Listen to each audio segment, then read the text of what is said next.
after me. By the way, documents case. And what happened in my documents case? They said, oh, that's the toughest of them all. A complete and total victory. 2 months ago, it was thrown out.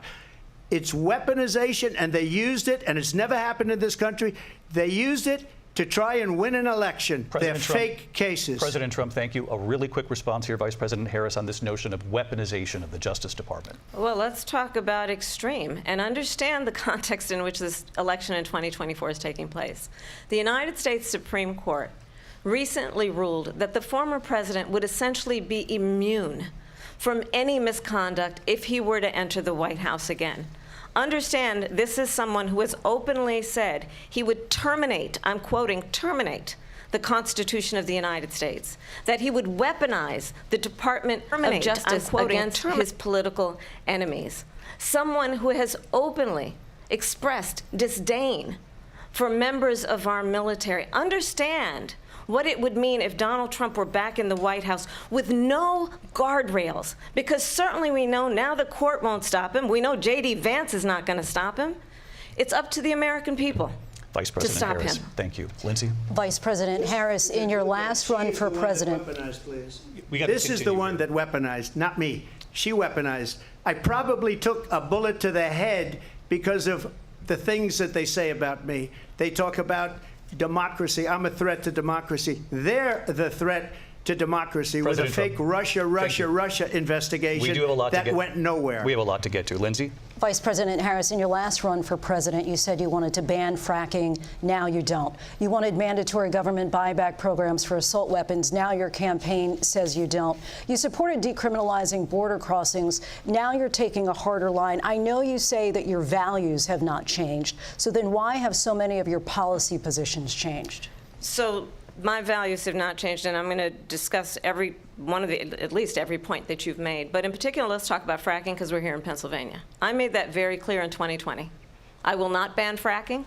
I have not banned fracking as Vice President of the United States, and in fact, I was the tie-breaking vote on the Inflation Reduction Act, which opened new leases for fracking. My position is that we have got to invest in diverse sources of energy so we reduce our reliance on foreign oil. We have had the largest increase in domestic oil production in history because of an approach that recognizes that we cannot over-rely on foreign oil. As it relates to my values, let me tell you, I grew up a middle-class kid raised by a hardworking mother who worked and saved and was able to buy our first home when I was a teenager.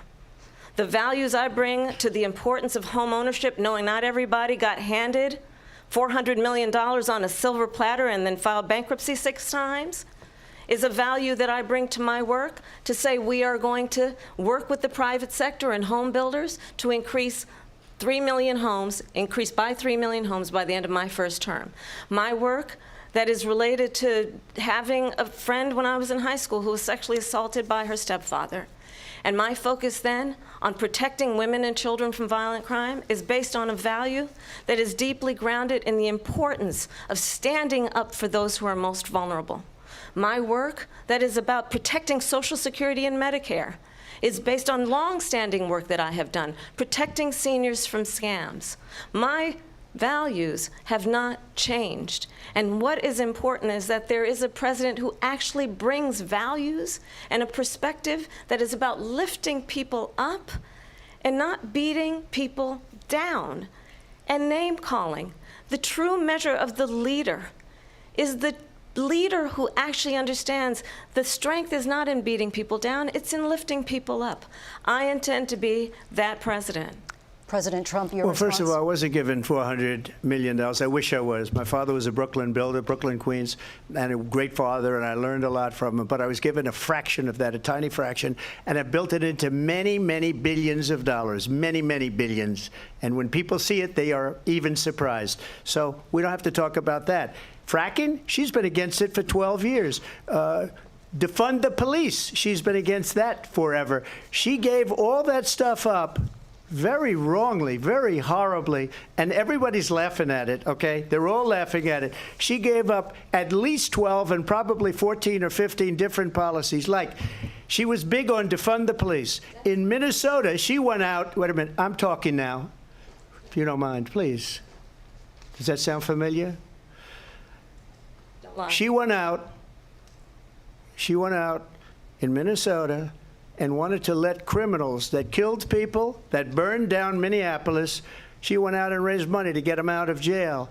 She did things that nobody would ever think of. Now she wants to do transgender operations on illegal aliens that are in prison. This is a radical left liberal that would do this. She wants to confiscate your guns, and she will never allow fracking in Pennsylvania.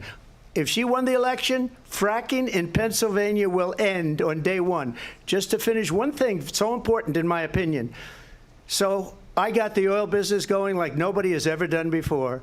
When they took over, they got rid of it, started getting rid of it, and the prices were going up the roof. They immediately let these guys go to where they were. I would have been 5 times, 4 times, 5 times higher, because you're talking about 3.5 years ago.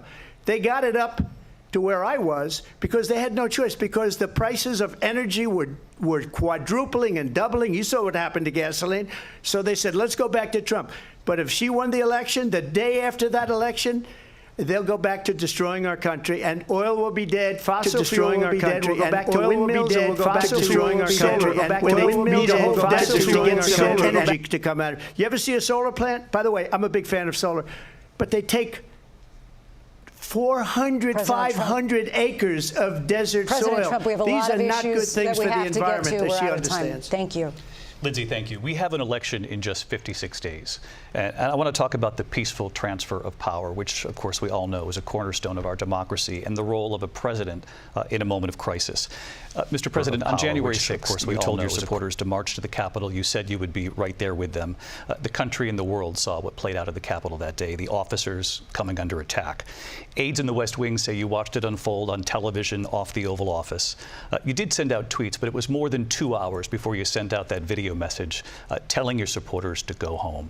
Is there anything you regret about what you did on that day?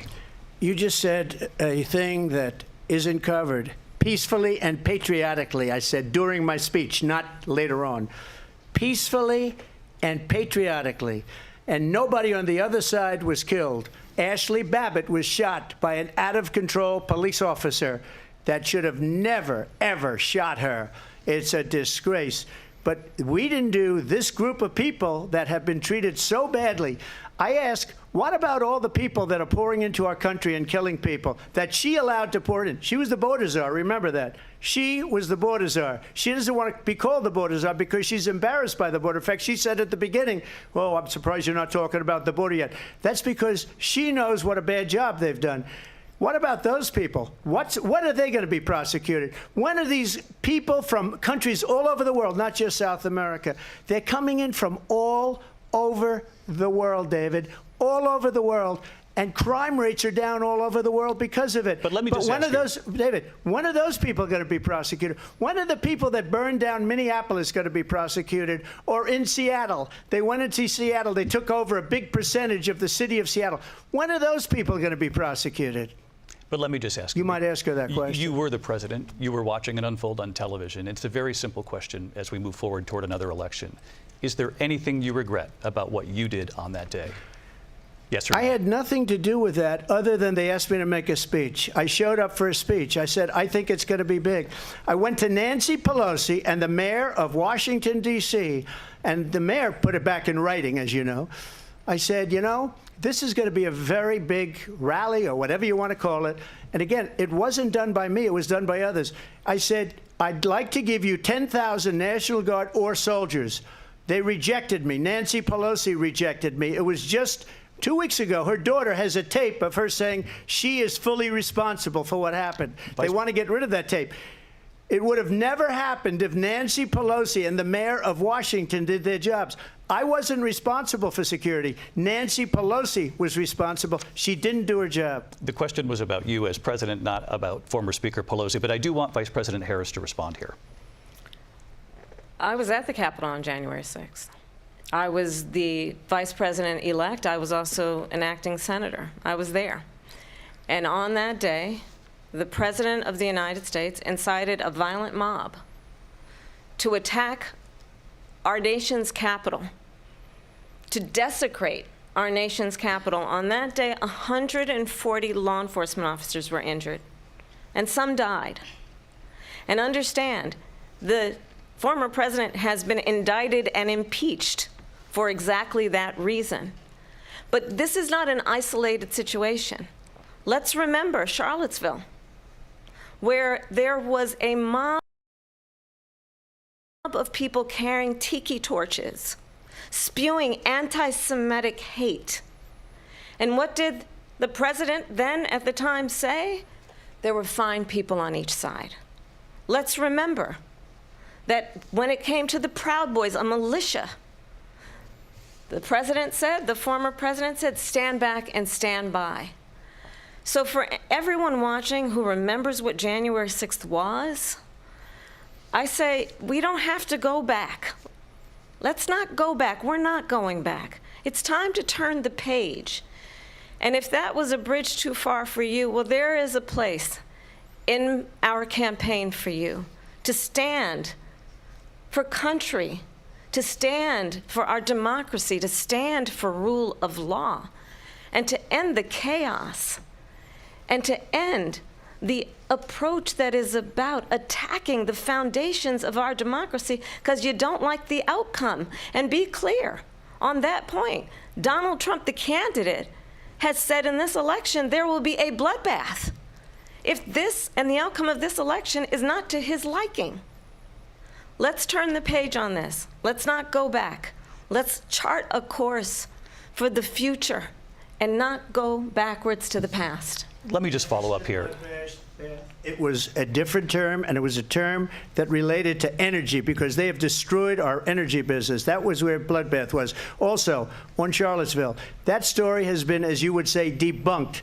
Laura Ingraham, Sean Hannity, Jesse, all of these people, they covered it. If they go an extra sentence, they will see it was perfect. It was debunked in almost every newspaper, but they still bring it up, just like they bring 2025 up. They bring all of this stuff up. I ask you this. You talk about the Capitol. Why are we allowing these millions of people to come through on the southern border? How come she's not doing anything? And I'll tell you what I would do, and I would be very proud to do it. I would say we would both leave this debate right now. I'd like to see her go down to Washington, D.C. during this debate because we're wasting a lot of time. Go down to, because she's been so bad, it's so ridiculous.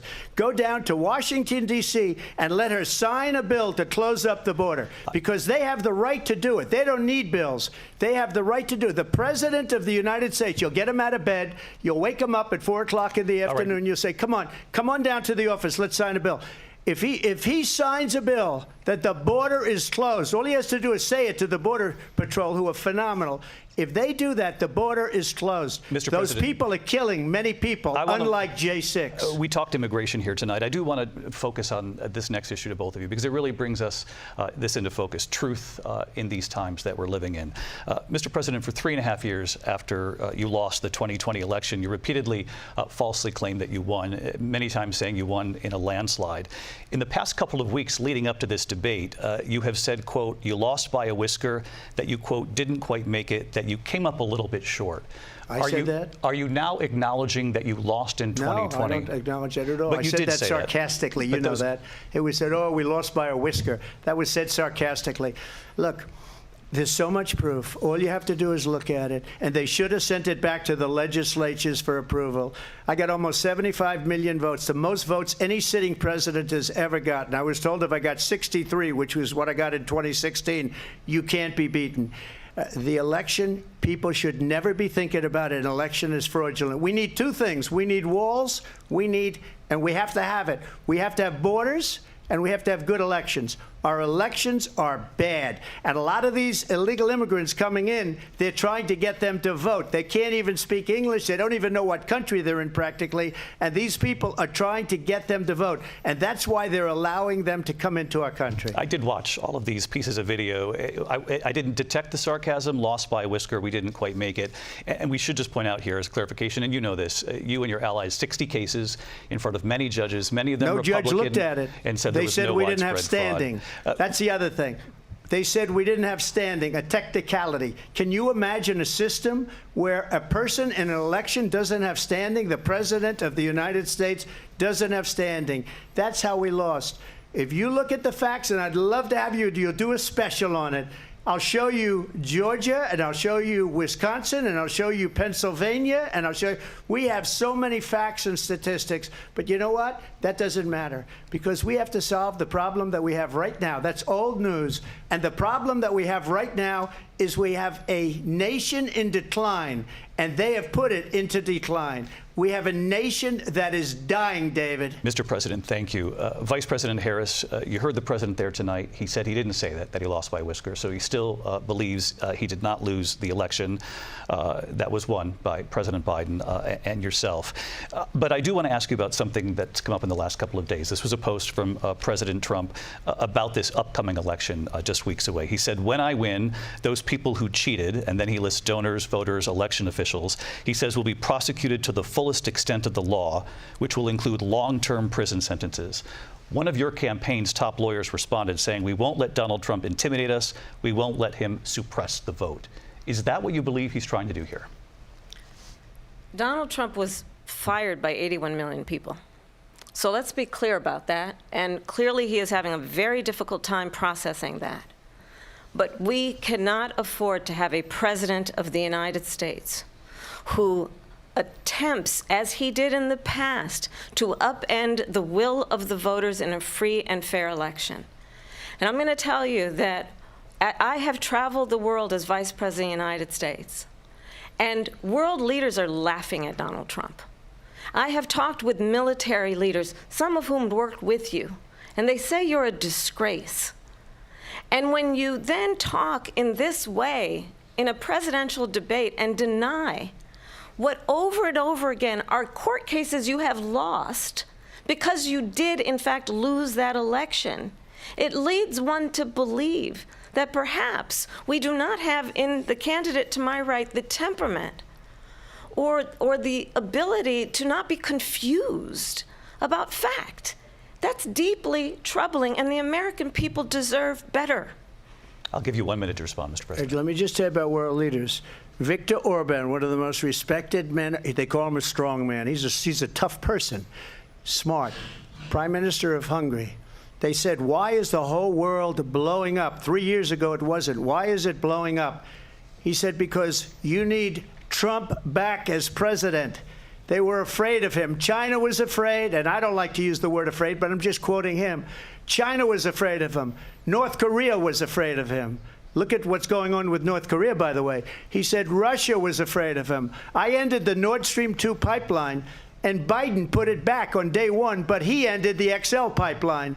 The XL pipeline in our country, he ended that. But he let the Russians build a pipeline going all over Europe and heading into Germany, the biggest pipeline in the world.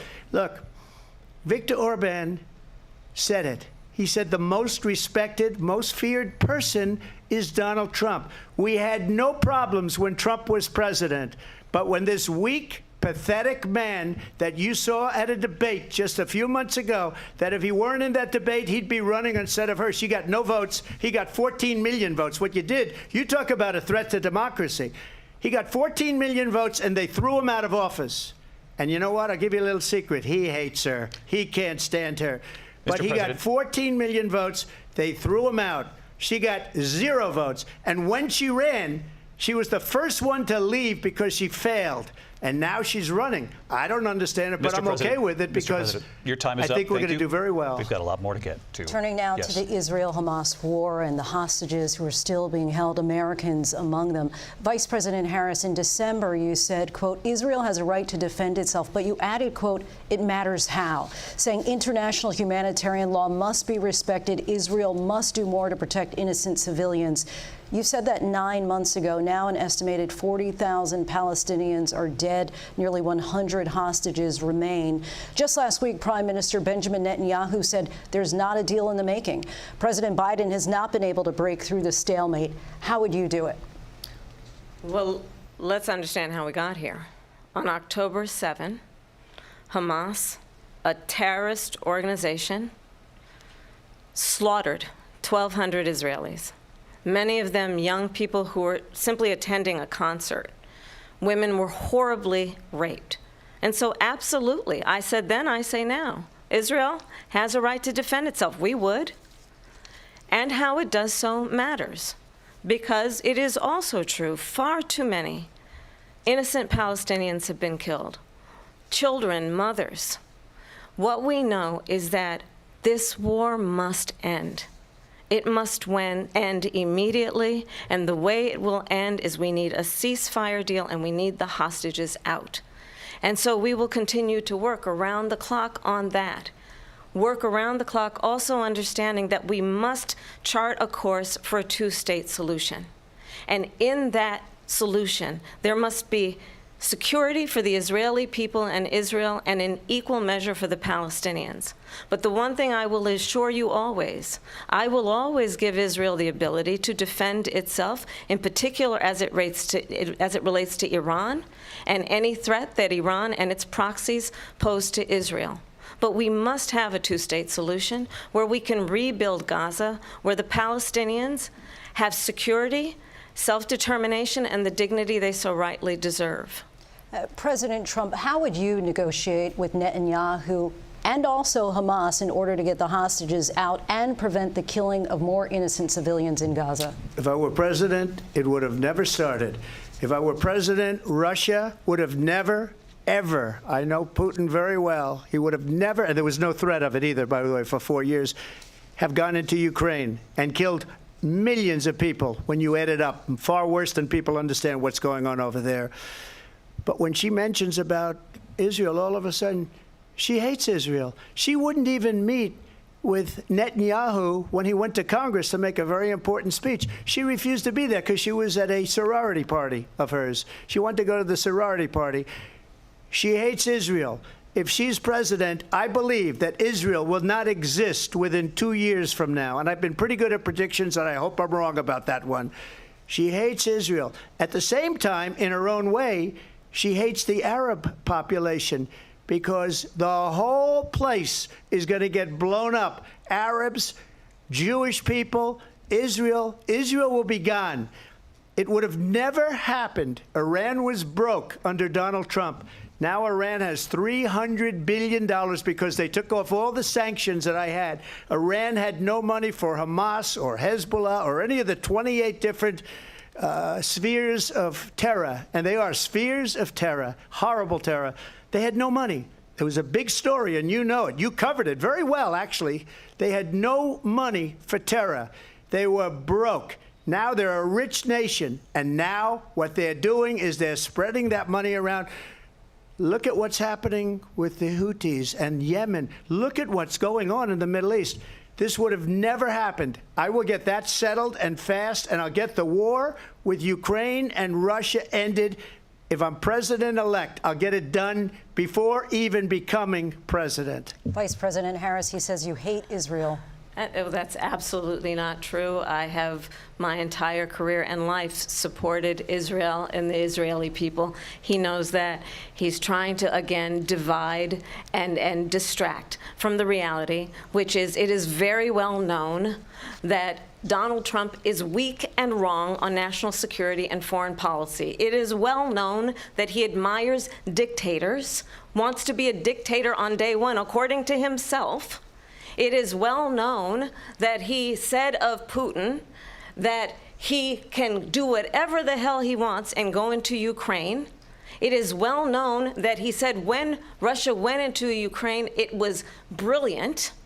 It is well known he exchanged love letters with Kim Jong-un.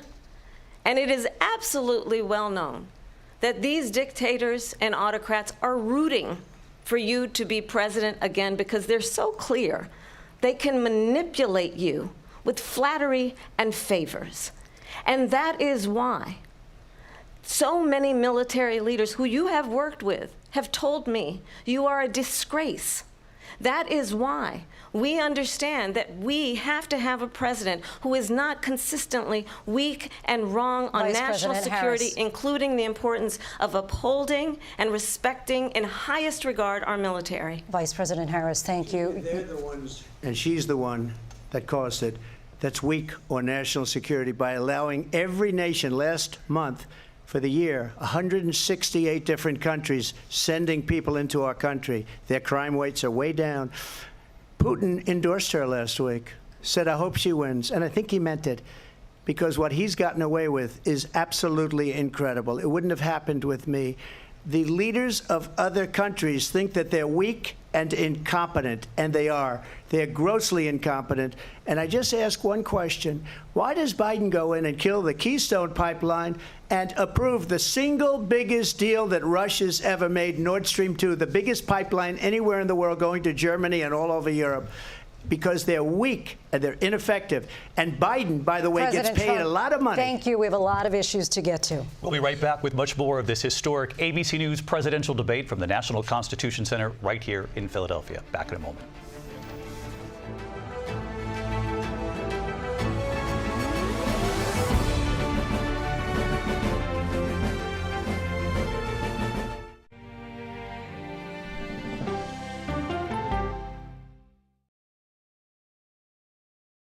The know-it-all. He's a football encyclopedia in khaki shorts. Your usual, sir. Egg salad? You think the Eagles are for real? There's real Saquon Barkley's 29-inch quads. Think Miami can make a deep run this year? Well, they have Tariq Hill and... My sources say yes, and my sources are wrong as often as dolphins sleep. Never.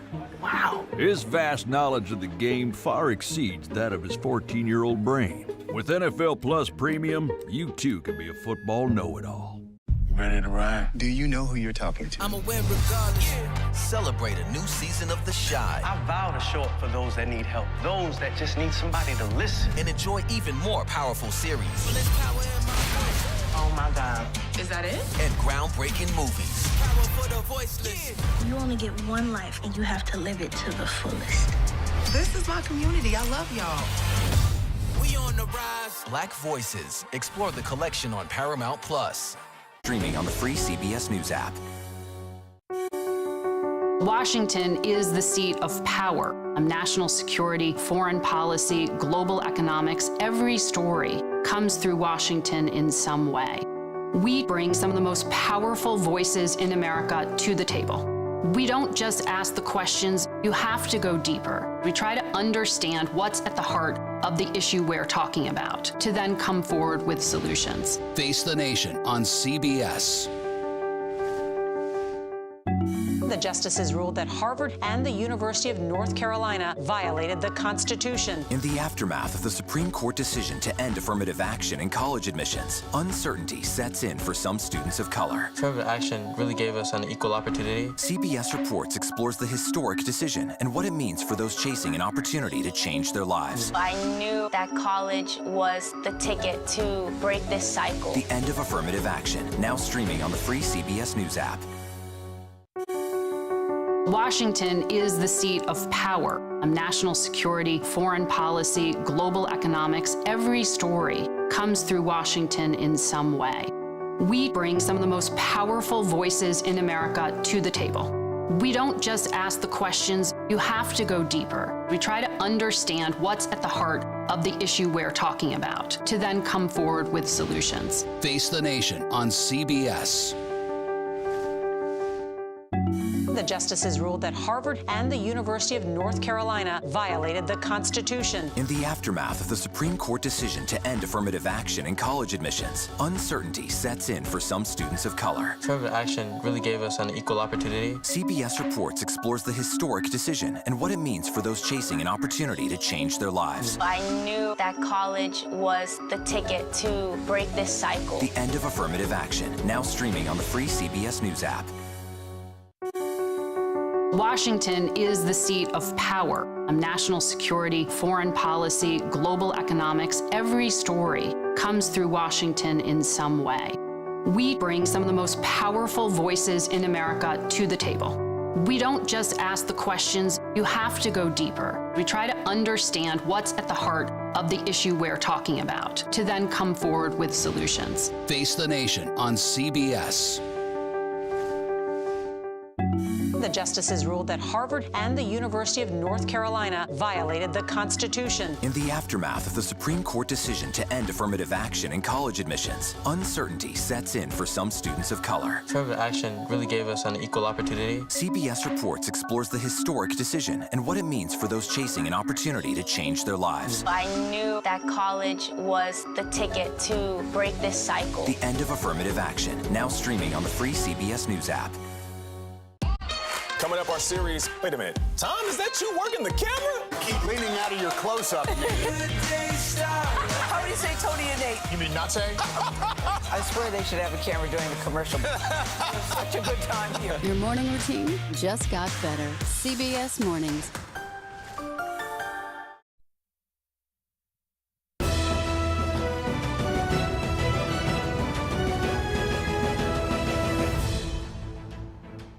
Philadelphia, Pennsylvania. Here again, David Muir and Lindsay Davis. Welcome back to this historic ABC News presidential debate tonight. We're going to continue here, and I want to turn to the war in Ukraine. We're now 2.5 years into this conflict. Mr. President, it has been the position of the Biden administration that we must defend Ukraine from Russia, from Vladimir Putin, to defend their sovereignty, their democracy, that it's in America's best interest to do so, arguing that if Putin wins, he may be emboldened to move even further into other countries. You have said you would solve this war in 24 hours. You said so just before the break tonight. How exactly would you do that? And I want to ask you a very simple question tonight. Do you want Ukraine to win this war?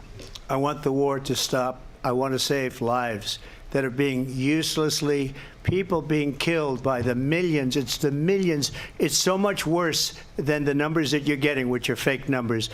Look, we're in for 250 billion or more, because they don't ask Europe, which is a much bigger beneficiary to getting this thing done than we are.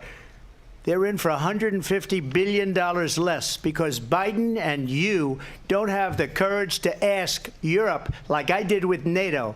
They paid billions and billions, hundreds of billions of dollars when I said, either you pay up or we're not going to protect you anymore. So that's maybe one of the reasons they don't like me as much as they like weak people. But you take a look at what's happening. We're in for 250 to 275 billion. They're into 100 to 150. They should be forced to equalize. With that being said, I want to get the war settled. I know Zelensky very well, and I know Putin very well. I have a good relationship, and they respect your president, okay? They respect me. They don't respect Biden. How would you respect him? Why? For what reason? He hasn't even made a phone call in 2 years to Putin, hasn't spoken to anybody. They don't even try and get it. That is a war that's dying to be settled. I will get it settled before I even become president. If I win, when I'm president-elect, and what I'll do is I'll speak to one, I'll speak to the other, I'll get them together. That war would have never happened. And in fact, when I saw Putin after I left, unfortunately left because our country has gone to hell. But after I left, when I saw him building up soldiers, he did it after I left, I said, oh, he must be negotiating. It must be a good, strong point of negotiation.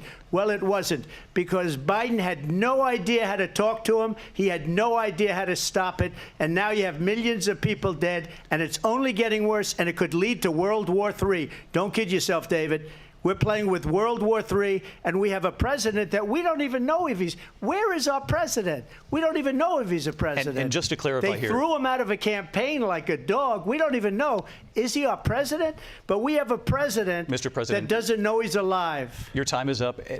Just to clarify in the question, do you believe it's in the U.S. best interest for Ukraine to win this war, yes or no? I think it's the U.S. best interest to get this war finished and just get it done. All right. Negotiate a deal, because we have to stop all of these human lives from being destroyed. I want to take this to Vice President Harris. I want to get your thoughts on support for Ukraine in this moment, but also, as Commander-in-Chief, if elected, how would you deal with Vladimir Putin, and would it be any different from what we're seeing from President Biden?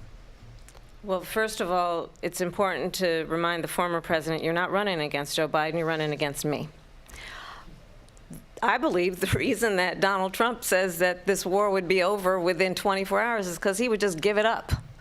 And that's not who we are as Americans. Let's understand what happened here.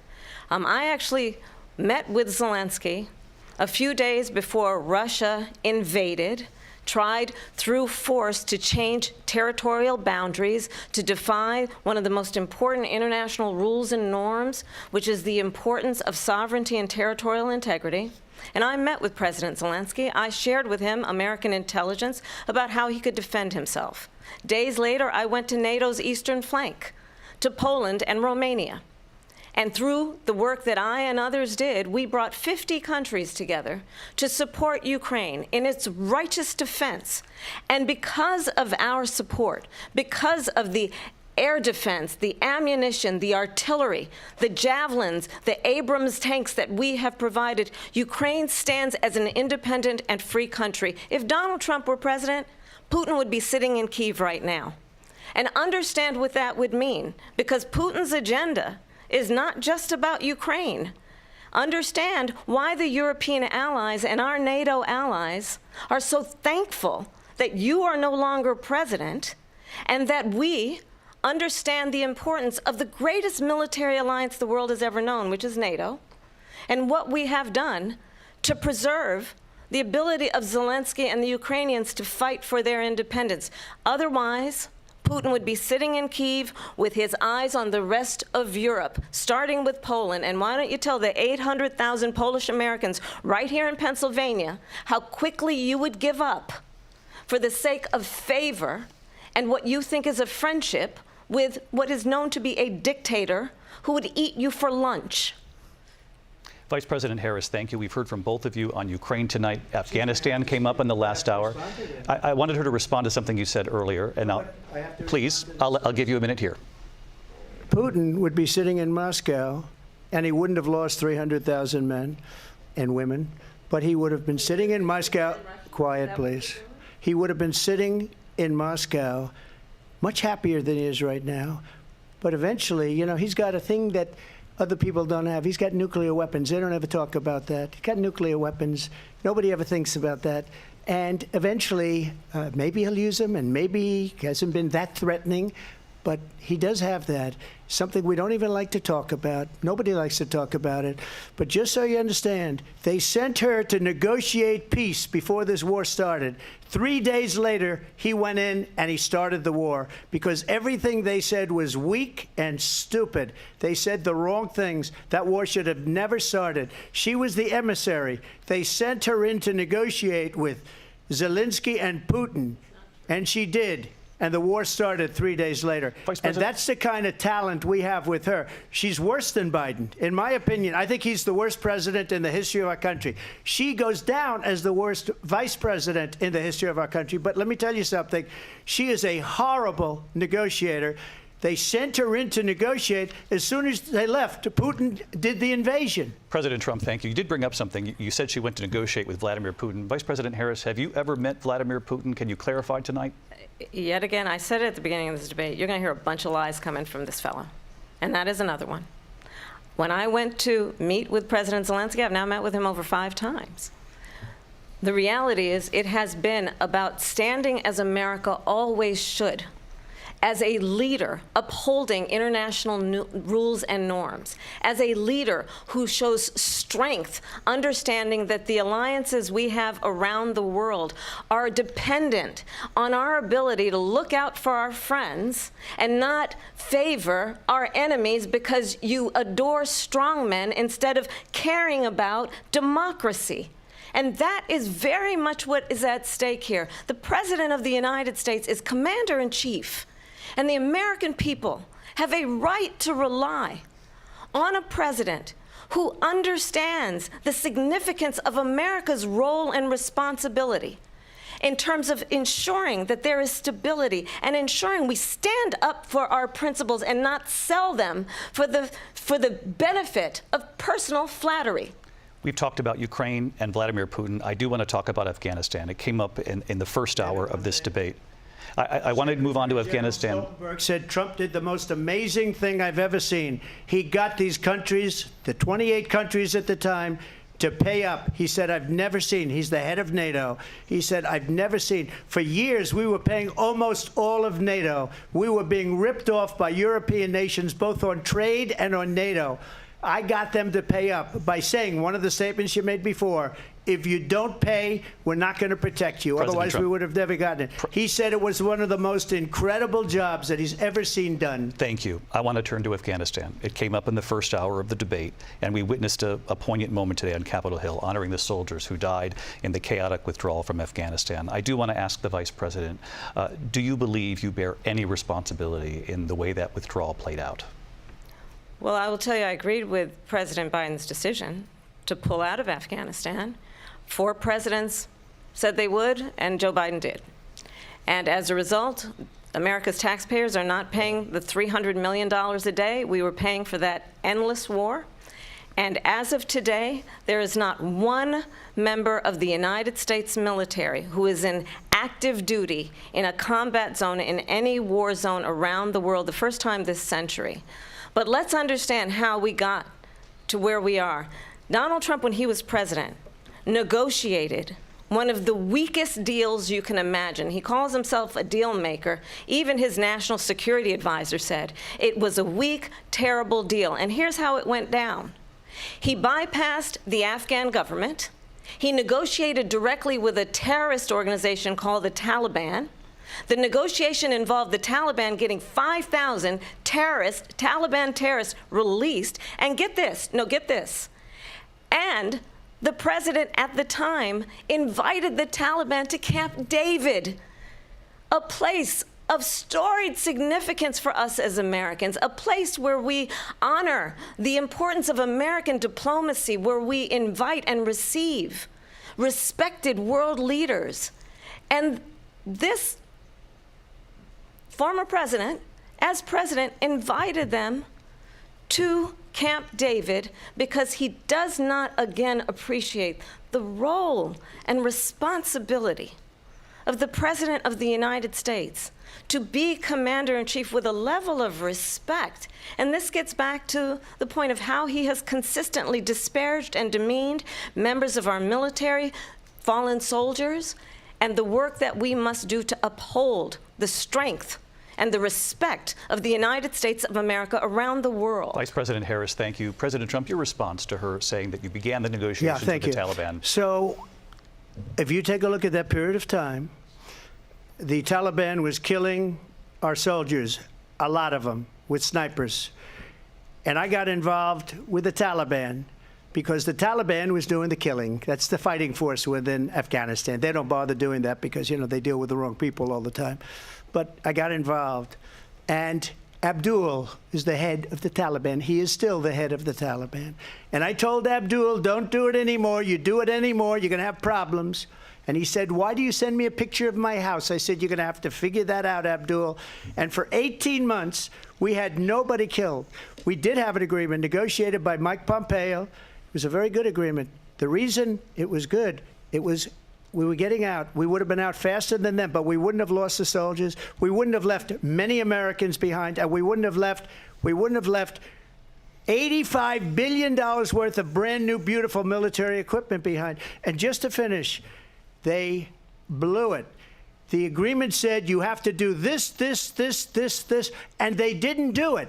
They didn't do it. The agreement was terminated by us because they didn't do what they were supposed to do. I want to move on. And these people did the worst withdrawal, and in my opinion, the most embarrassing moment in the history of our country. And by the way, that's why Russia attacked Ukraine, because they saw how incompetent she and her boss are. President Trump, thank you. I want to move on now to race and politics in this country. Mr. President, you recently said of Vice President Harris, quote, I didn't know she was black until a number of years ago when she happened to turn black, and now she wants to be known as black. I want to ask a bigger picture question here tonight. Why do you believe it's appropriate to weigh in on the racial identity of your opponent? I don't, and I don't care. I don't care what she is. I don't care. You make a big deal out of something. I couldn't care less. Whatever she wants to be is okay with me. But those were your words, so I'm asking. I don't know. I mean, all I can say is I read where she was not black, that she put out, and I'll say that. And then I read that she was black, and that's okay. Either one was okay with me. That's up to her. That's up to her. Vice President Harris, your thoughts on this? I think it's, I mean, honestly, I think it's tragedy that we have someone who wants to be president who has consistently, over the course of his career, attempted to use race to divide the American people. You know, I do believe that the vast majority of us know that we have so much more in common than what separates us, and we don't want this kind of approach that is just constantly trying to divide us, and especially by race. And let's remember how Donald Trump started. He was land, he owned buildings, and he was investigated because he refused to rent property to black families.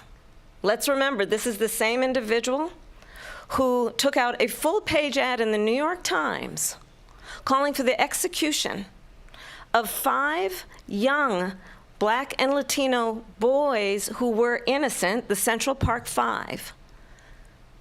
Took out a full-page ad calling for their execution. This is the same individual who spread birther lies about the first black president of the United States. And I think the American people want better than that, want better than this, want someone who understands, as I do, I travel our country. We see in each other a friend. We see in each other a neighbor. We don't want a leader who is constantly trying to have Americans point their fingers at each other. I meet with people all the time who tell me, can we please just have discourse about how we're going to invest in the aspirations and the ambitions and the dreams of the American people? Knowing that regardless of people's color or the language their grandmother speaks, we all have the same dreams and aspirations and want a president who invests in those, not in hate and division. Vice President Harris, thank you. Lindsay? President Trump, this is now your 3rd time. This is the most divisive presidency in the history of our country. There's never been anything like it. They're destroying our country, and they come up with things like what she just said. Going back many, many years, when a lot of people, including Mayor Bloomberg, agreed with me on the Central Park 5, they admitted, they said, they pled guilty. And I said, well, if they pled guilty, they badly hurt a person, killed a person ultimately. And if they pled guilty, then they pled, we're not guilty. But this is a person that has to stretch back years, 40, 50 years ago, because there's nothing now. I built one of the greatest economies in the history of the world, and I'm going to build it again. It's going to be bigger, better, and stronger. But they're destroying our economy. They have no idea what a good economy is. Their oil policies, every single policy. And remember this, she is Biden. You know, she's trying to get away from Biden. I don't know the gentleman, she says. She is Biden. The worst inflation we've ever had, a horrible economy because inflation has made it so bad, and she can't get away with that. Thank you. Your time is up, Lindsay. I want to respond to that, though. I want to just respond briefly. Clearly, I am not Joe Biden, and I am certainly not Donald Trump.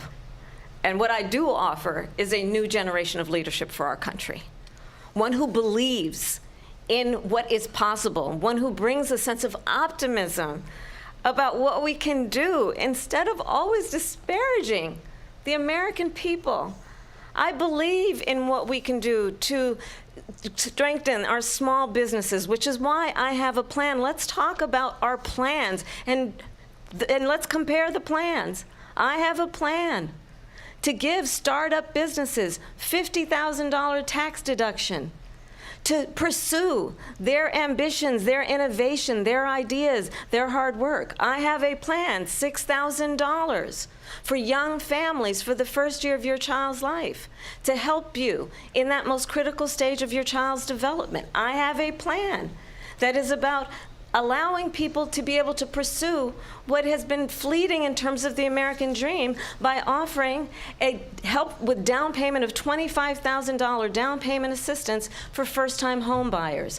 That's the kind of conversation, I believe, David, that people really want tonight, as opposed to a conversation that is constantly about belittling and name-calling.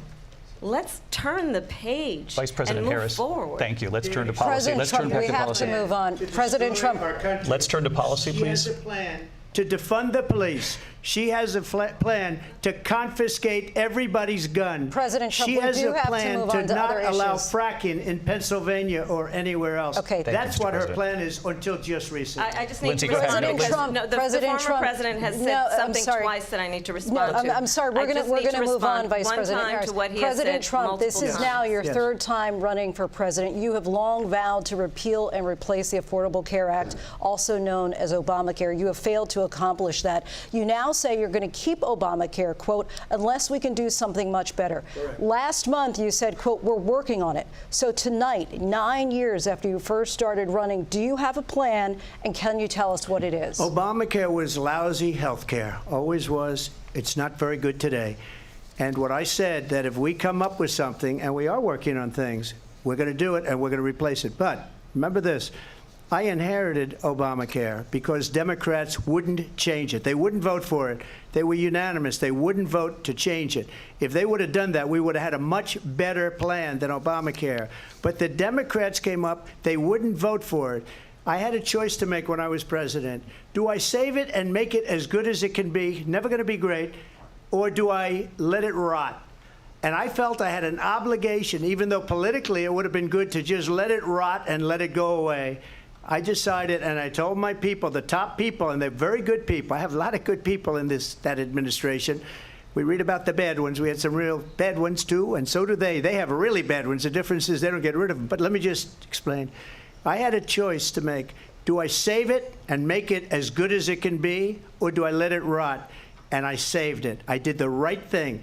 But it's still never going to be great, and it's too expensive for people. And what we will do is we're looking at different plans. If we can come up with a plan that's going to cost our people, our population, less money and be better health care than Obamacare, then I would absolutely do it. But until then, I'd run it as good as it can be run. So just a yes or no, you still do not have a plan? I have concepts of a plan. I'm not president right now. But if we come up with something, I would only change it if we come up with something that's better and less expensive. And there are concepts and options we have to do that. And you'll be hearing about it in the not too distant future. Vice President Harris, in 2017, you supported Bernie Sanders' proposal to do away with private insurance and create a government-run health care system. 2 years later, you proposed a plan that included a private insurance option. What is your plan today? Well, first of all, I absolutely support, and over the last 4 years as vice president, private health care options. But what we need to do is maintain and grow the Affordable Care Act. But I'll get to that, Lindsay. I just need to respond to a previous point that the former president has made. I've made very clear my position on fracking. And then this business about taking everyone's guns away. Tim Walz and I are both gun owners. We're not taking anybody's guns away. So stop with the continuous lying about this stuff. As it relates to the Affordable Care Act, understand, just look at the history to know where people stand. When Donald Trump was president, 60 times he tried to get rid of the Affordable Care Act. 60 times. I was a senator at the time when I will never forget the early morning hours when it was up for a vote in the United States Senate. And the late, great John McCain, who you have disparaged as being, you don't like him, you said, at the time because he got caught. He was an American hero. The late, great John McCain, I will never forget that night, walked onto the Senate floor and said, no, you don't. No, you don't. No, you don't get rid of the Affordable Care Act. You have no plan. And what the Affordable Care Act has done is eliminate the ability of insurance companies to deny people with pre-existing conditions. I don't have to tell the people watching tonight, you remember what that was like? Remember when an insurance company could deny if a child had asthma, if someone was a breast cancer survivor, if a grandparent had diabetes? And thankfully, as I've been vice president, and we, over the last 4 years, have strengthened the Affordable Care Act, we have allowed, for the first time, Medicare to negotiate drug prices on behalf of you, the American people. Donald Trump said he was going to allow Medicare to negotiate drug prices. He never did. We did. And now we have capped the cost of insulin at $35 a month. Since I've been vice president, we have capped the cost of prescription medication for seniors at $2,000 a year. And when I am president, we will do that for all people, understanding that the value I bring to this is that access to health care should be a right and not just a privilege of those who can afford it. And the plan has to be to strengthen the Affordable Care Act, not get rid of it. Vice President Harris, in terms of where Donald Trump stands on that. I want to move to an issue that's important for a lot of... She made a mistake. At number one, John McCain fought Obamacare for 10 years. But it wasn't only him. It were all of the Democrats that kept it going. And you know what? We can do much better than Obamacare, much less money. But she won't improve private insurance for people, private medical insurance. That's another thing she doesn't want to give. People are paying privately for insurance that have worked hard and made money, and they want to have private. She wants everybody to be on government insurance where you wait 6 months for an operation that you need immediately. President Trump, thank you. We have another issue that we'd like to get to that's important for a number of Americans, in particular younger voters, and that's climate change. President Trump, with regard to the environment, you say that we have to have clean air and clean water. Vice President Harris, you call climate change an existential threat. The question to you both tonight is, what would you do to fight climate change? And Vice President Harris, we'll start with you. 1 minute for you each. Well, the former president had said the climate change is a hoax. And what we know is that it is very real. You ask anyone who lives in a state who has experienced these extreme weather occurrences, who now is either being denied home insurance or it's being jacked up. You ask anybody who has been the victim of what that means in terms of losing their home, having nowhere to go. We know that we can actually deal with this issue. The young people of America care deeply about this issue. And I am proud that as vice president over the last 4 years, we have invested $1 trillion in a clean energy economy, while we have also increased domestic gas production to historic levels. We have created over 800,000 new manufacturing jobs while I have been vice president. We have invested in clean energy to the point that we are opening up factories around the world. Donald Trump said he was going to create manufacturing jobs. He lost manufacturing jobs. And I'm also proud to have the endorsement of the United Auto Workers and Sean Fain, who also know that part of building a clean energy economy includes investing in American-made products, American automobiles. It includes growing what we can do around American manufacturing and opening up auto plants, not closing them like happened under Donald Trump. Vice President Harris, thank you. That didn't happen under Donald Trump. Let me just tell you, they lost 10,000 manufacturing jobs this last month. It's going, they're all leaving. They're building big auto plants in Mexico, in many cases owned by China. They're building these massive plants, and they think they're going to sell their cars into the United States because of these people. What they have given to China is unbelievable. But we're not going to let that. We'll put tariffs on those cars so they can't come into our country, because they will kill the United Auto Workers and any auto worker, whether it's in Detroit or South Carolina or any other place. What they've done to business and manufacturing in this country is horrible. We have nothing because they refuse. You know, Biden doesn't go after people because supposedly China paid him millions of dollars. He's afraid to do it. Between him and his son, they get all this money from Ukraine. They get all this money from all of these different countries. And then you wonder, why is he so loyal to this one, that one, Ukraine, China? Why is he? Why did he get $3.5 million from the mayor of Moscow's wife? Why did she pay him $3.5 million?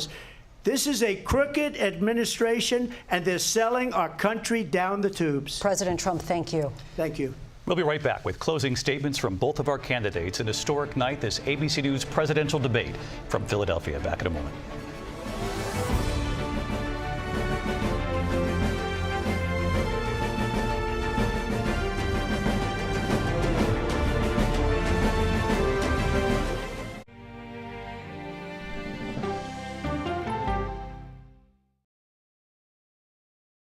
If you're looking for a Medicare supplement insurance plan that's smart now I'm 65. and really smart later, I'm 70-ish. consider an AARP Medicare supplement insurance plan from United Healthcare. With this type of plan, you'll know upfront about how much your care costs, which makes planning your financial future easier. So call United Healthcare today to learn more about the only plans of their kind with the AARP name, and set yourself and your future self up with an AARP Medicare supplement plan from United Healthcare. Whether it's family time, I can help you. how? Because I'm a kid. Or quiet time.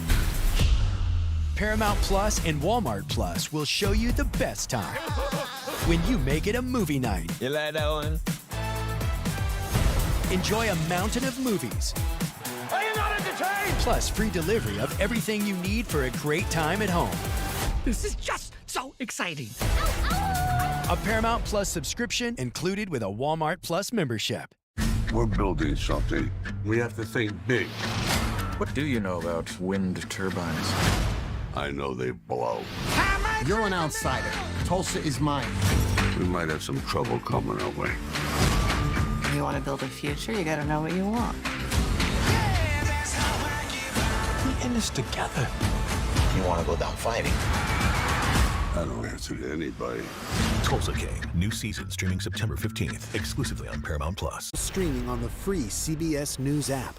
Come on, Julia. Oh, no. I will if you will. You go, gal. That's right. Let me see if you can find me. I want to make sure that my voice is heard, but also that I lift up other voices. You can't write a better script. Yeah, boy. It's gonna be a bright, sunshiny day. We'll see you 7 o'clock sharp.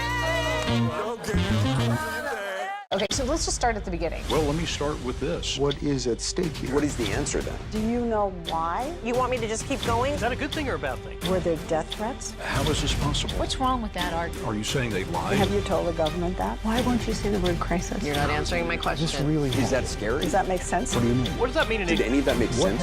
What's your response? What happened? Why?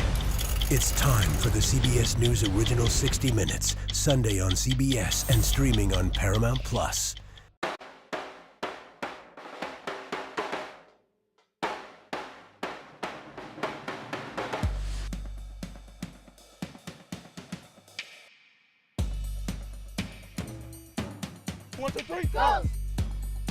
Wow. I want a strong America. I want a proud America.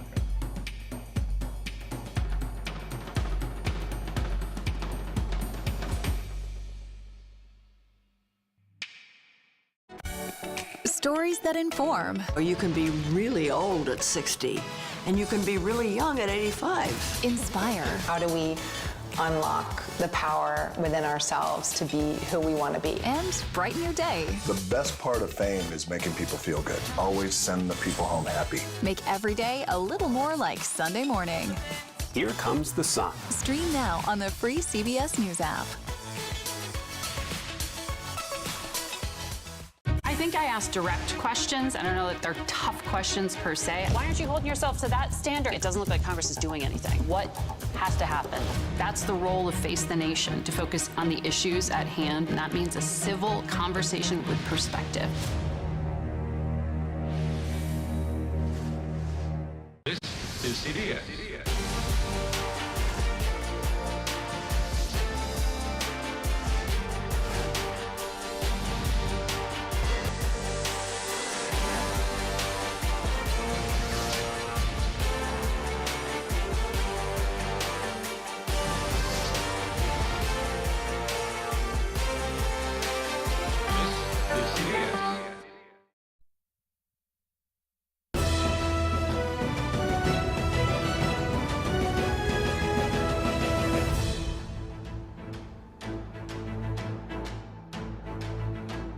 Welcome back tonight. The time has come for closing statements, and Vice President Harris, we begin with you.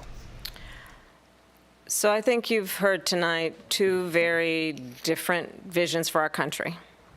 One that is focused on the future, and the other that is focused on the past, and an attempt to take us backward.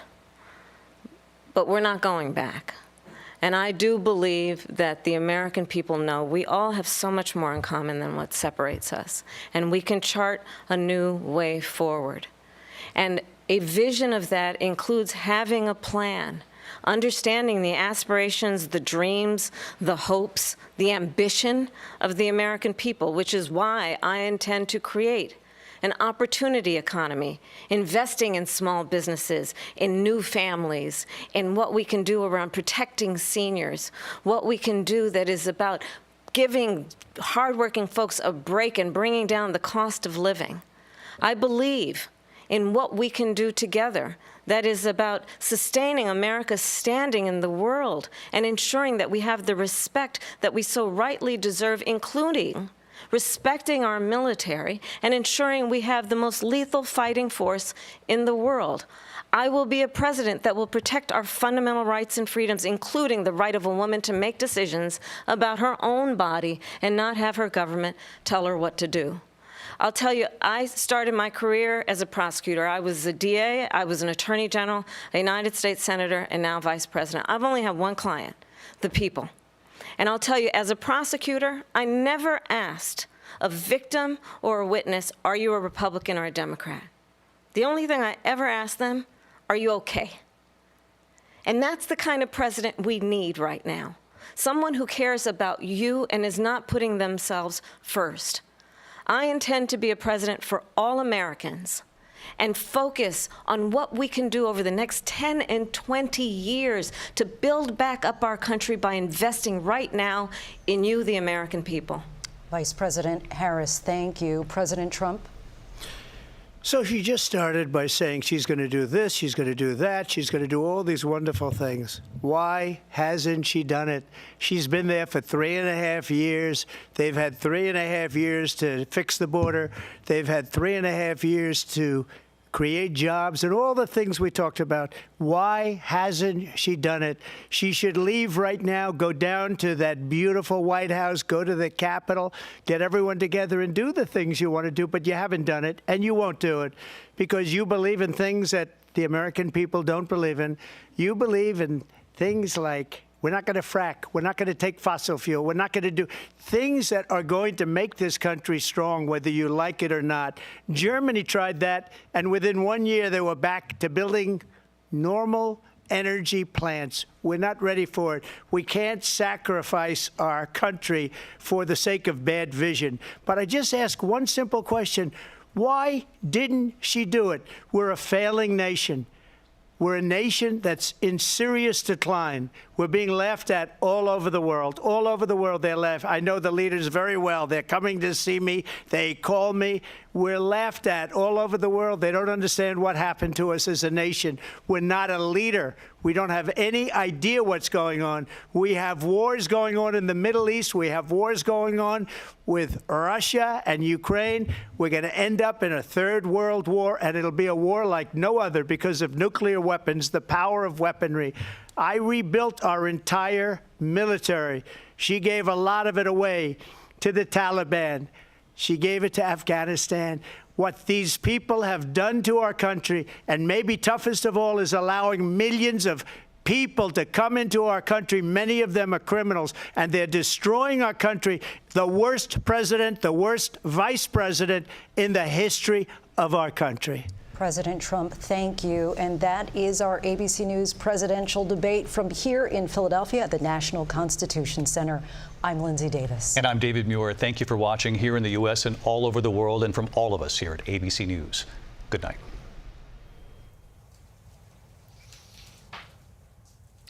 And that concludes what may be the first and only presidential election debate of this 2024 cycle. It was fascinating to watch these two candidates spar over more than an hour and a half. Kamala Harris, the vice president of the United States, on the offense for much of the debate against Donald Trump. And you could say she kept chumming the waters, and Trump kept taking the bait. Repeatedly, she kind of avoided the subject of the question that she was asked, pivoted to something else in order to goat Donald Trump, and then he went there. He missed opportunities on issues like immigration and other things to really point out some big differences with Kamala Harris and some of the weaknesses that some voters believe that the Biden-Harris administration has. There's much to discuss about the topics tonight, certainly because this was a big night for Kamala Harris in her first presidential debate, as Donald Trump has now completed 7 of these debates. John Dickerson, what did you see tonight? Well, picking up on what you said, Nora, I think the strategy was, she prosecuted Donald Trump. She was relentless. And I think it was, when they teach you about writing, they say show and don't tell. everybody knows pretty much the story about Donald Trump, so they weren't learning new information. But by baiting him, I think the intent was to say, now look at the way he's behaving. And he did get emotional at times, talking at one point about cats. And had some other people eating cats and dogs, which was very hard to follow. But I think in that emotional moment, which he's going to be on the wrong side of the replays, part of this is what gets replayed the next day. And then she pointed at that and said, we don't want to go back to that. And that seemed to be her main argument. The secondary one, of course, being, I care about you, and he doesn't. And in that case, we talk about plans and specificity. She was specific in parts about small business, child care, down payments on homes, the opportunity economy. She said that a lot. She didn't go overboard, but I think the question will be, did she send a signal? If she didn't go overboard, Donald Trump was quite brief in terms of the only policy I could hear from him was about tariffs and deportation. So he said, I have concepts of a plan. But on the specificity, even though she wasn't overwhelming, she was certainly more than he was. Margaret Brennan, on that very issue, when the topic of immigration came up, which is one that Donald Trump likes to hammer this administration on, he likes to call Kamala Harris wrongly the border czar. That was not specifically her job. She pivoted to crowd sizes, and then he got distracted and said, wait a minute, I want to respond to the size of my rallies. Right. And then it kind of went veering off, and he missed the opportunity to deliver some of the attacks that he has in the past on immigration. No, I think you nailed it when you talk about chumming the waters and taking the bait. And that was clearly a planned strategy for the vice president here. We saw a demonstration of personality, not policy, to John's point. And within that, what I'm thinking of are some of the strongest lines where the vice president not only described him as easily manipulated, but showed she could do it in front of the cameras with lines like that. And she had this one zinger. It's absolutely well known. Dictators and autocrats are rooting for you to be president because they are so clear they can manipulate you with flattery and favors. That is a powerful line in part because we are looking at someone who is arguing to be the first female commander-in-chief of the United States, standing up there and saying, I want to have a strong military and I'm going to show you how I can manipulate the man standing next to me right now on this stage. I thought it was an interesting strategy. She did it again and again. We'll get to foreign policy in a minute, but just quickly, I mean, she did say that Vladimir Putin would eat his lunch of Donald Trump. And then, strangely, the only world leader that Donald Trump brought up was Viktor Orban. Right, who is a NATO ally, but a very troublesome one who has been cozying up to Iran, to Russia, and to China. Nancy Cordes, you're our chief White House correspondent. Tell us what you saw tonight. Nora, I've been talking to Biden campaign officials, and they are elated. And keep in mind, this is the same bunch, Harris campaign officials who were Biden campaign officials who had very long faces at the first debate a month and a half ago. The best thing they could say about Biden was that he got better as the night went on. Well, here's what they're saying now. One campaign official telling me it couldn't have gone better. He took the bait on everything. She set the terms of every exchange. And she did. She baited him on crowd size. She baited him on dictators, on negotiating with the Taliban. And it seemed to knock him off message every time. Her overarching argument when it comes to Donald Trump seemed to be pretty simple. Number one, he's a liar. Number two, he sucks up to dictators and wants to be a dictator. And number three, he cares about himself and not you. And everything that she talked about, whether it was immigration or abortion or foreign policy, seemed to fall under one of those three themes. She kept bringing it back to that. And she's making that case because she's trying to reach this very